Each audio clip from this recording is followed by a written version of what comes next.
I wasn't here for 8 o'clock. And, but I did get here for 10 o'clock.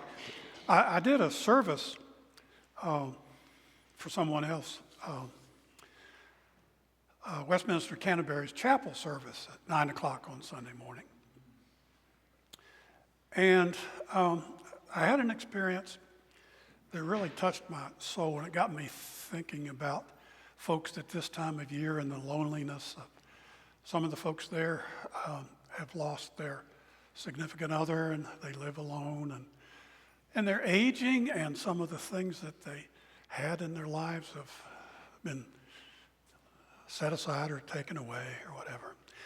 Anyway, I came out of the service at the end, and this little lady that I know, I used to do noonday services there quite a lot, so I got to know the altar guild, and she was the chair of the altar guild. Everyone knows a chair of an altar guild, to kind of set the stage. Bless her heart. She's widowed and quite mature of years, and she came out, and I spoke to her. I said, I haven't seen you in a long time. I haven't been here to do chapel in a long time, and it's awful good to see you again. I see you've given up altar guild. And she said, oh no. And she showed me the linens. I don't know if you can see this with my eyes, but she comes out and she's got the linens, and she's going upstairs to her apartment to do the linens. And the old school, only natural lime, what is it, lemon juice? What do you use in the sacristy in the old days? Lemon juice. You're trying to get wine out of vinegar, right? No soaps, no detergents, just natural. And it made me think of that gave her joy. That was still, in dark times, she still had purpose. It made me think of a story that I want to tell you. I don't know if you've heard this story. You're going to like this. It fits with this slowly eroding of what we once were active with, what was important to us, and so forth. Let me tell you this story. It's told that in every generation there are times when it seems as if all hope has left the world. At times like that, the great Jewish mystic Shem Tov, he would go into a secret place in the forest to meditate. There, he would light a special fire and say a holy prayer, speaking the long forgotten, most sacred name of God. And a miracle would be accomplished, and the misfortune would be averted. In later times, when disaster threatened, the Maggid of Mezrich, the disciple of the former rabbi, would go to the same place in the forest and say, Rebono Shel Olam, Master of the universe, God's most holy name. I do not know how to light the fire, but I can say the prayer. And again, the danger was averted and hope stayed alive. Still later, another generation, his disciple Moshe Leib of Sazov, in order to save his people once more, he went into the same place in the forest and to say, Rebono Shel Olam, Master of the universe, I do not know how to light the fire or say the prayer, but I found my way to this place, and that must be enough. And it was. The danger was averted, and hope stayed alive. Much later, another generation, when Israel of Rezim was rabbi, needed The folks needed intervention from heaven. But sitting alone in his chair, with his head in his hands, he spoke to God. Rabono Shel Olam, Master of the universe, I no longer know how to light the fire, nor how to say the prayer. I can't even find the way to that place. But I can light a candle and tell the story, and that must be enough. And again, a miracle occurred, and the danger was averted, and hope remained alive. That just makes me think of the slow erosion of, I can't assume to speak to your need. I can speak to my need. Something that we have in common is that life moves along. And do you remember when you were a teenager and Saturday night was the most important thing in the world?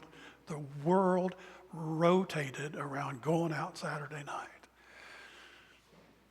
I haven't been out on a Saturday night in 40 years, but over time, things that are important change, and some things erode away, and they had their place and now they don't.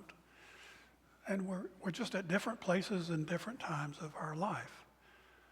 But through it all, there's hope. There's always hope. And as the old rabbi said, I can't do all I used to do. I don't know the whole routine, but I can tell the story. I can tell the story. I can still tell the story, and that's enough. I think on the same note of telling stories, as we get older, I know some of y'all look at me, you're like, oh, he's not that old. But I know some of the Gen Zers and whatever comes after, you're like, no, he's old. As we age, as we mature, we do get more insight, right? We realize that thing that we thought was super important in that moment, in that season of our life, was important at that time. But as we gain more clarity, as we gain more experiences, we realize that, Saturday night wasn't necessarily everything. Maybe that iPod we bought when they first came out wasn't the end-all and be-all of, technological devices. That iPhone or Samsung Android phone, etc., wasn't going to be the thing that was going to solve all your problems. And that at the end of the day, there's something a little bit deeper there, which I think perhaps the story that I'll share with you will get to. You wanted it with some light behind it. That works. So this is a story that I believe was written by Henry Nouwen. Henry Nouwen. Who remembers Henry Nouwen? Good. Once upon a time, twin boys were conceived in the same womb. Seconds and minutes and hours passed by as the two dormant lives developed. The spark of life glowed until it fanned fire with the formation of their embryonic brains, and with their simple brains came feeling, and feeling came perception, a perception of surroundings, of each other, and of self. When they perceived the life of the other and their own life, they knew that their life was good. And the fetuses laughed and rejoiced, one saying, "Lucky are we to have been conceived and to have this world." And then the other fetus chimed in, "Blessed be the mother who gave us life and each other." Each budded and grew arms and fingers, lean legs and stubby toes. They stretched their lungs and churned and turned in their newfound world. They explored their new world, and in it they found the life cord. They found the life cord that gave them life from the precious mother. And so they sang, "How great is the love of the mother, that she shares all that she has with us." And they were pleased and they were satisfied with their lot. But weeks passed into months, and with the advent of each new month, they noticed that they were changing. They noticed that they were growing older, and each began to see a change in themselves. And one said, "We are changing. We are growing.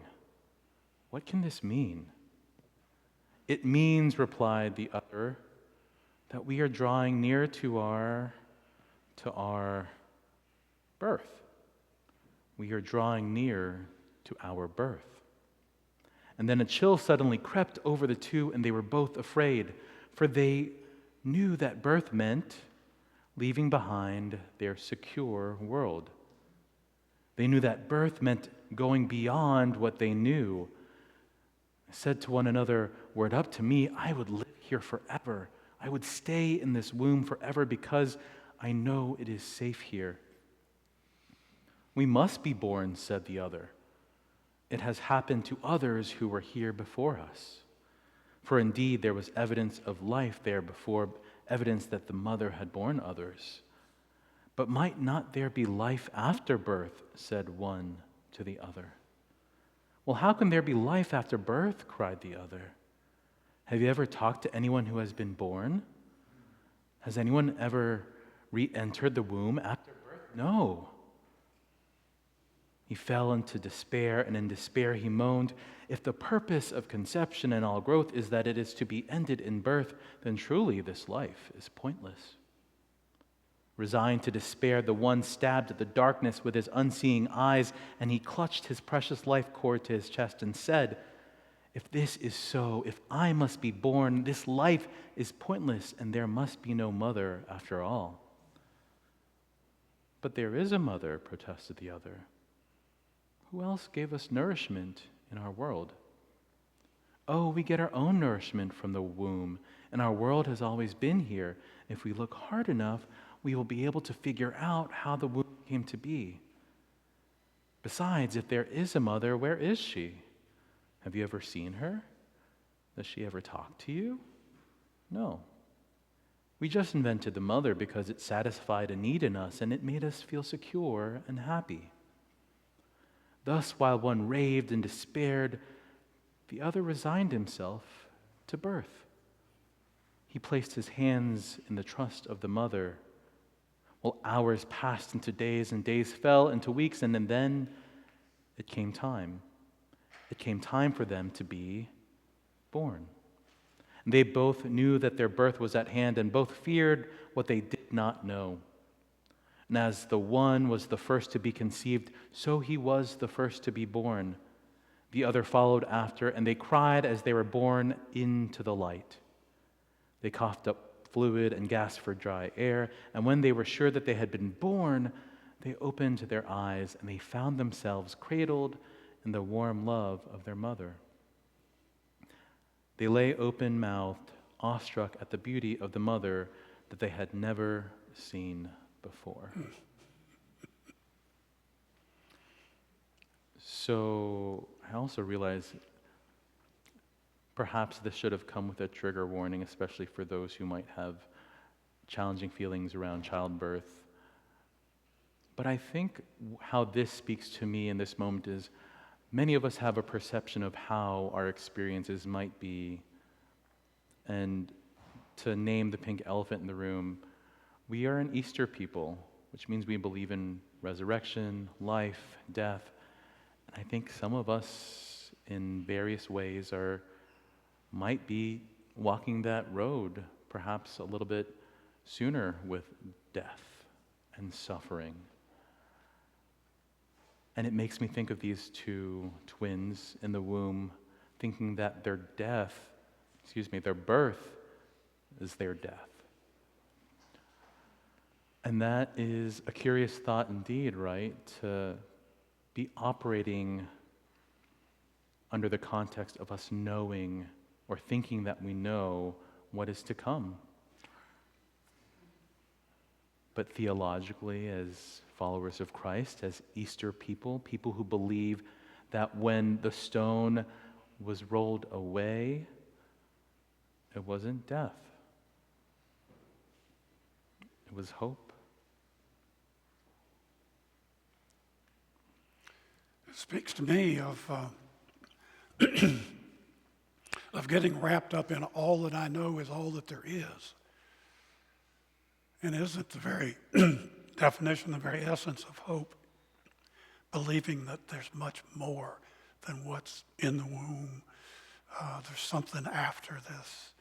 This too will play out its time, and we'll move on to the next thing after birth. And that's just what I'm thinking this time of year, that if I can't really celebrate this time of year over whatever's going on in my life, what has gone on in past years, this time will pass. Christmas will still mean the same to me. It means to the other person, but I do miss loved ones that won't have this Christmas with us. But like this story, the hope is in the belief that on the other side of this is joy, is God with us, Emmanuel. Thanks be to God. Thanks be to God.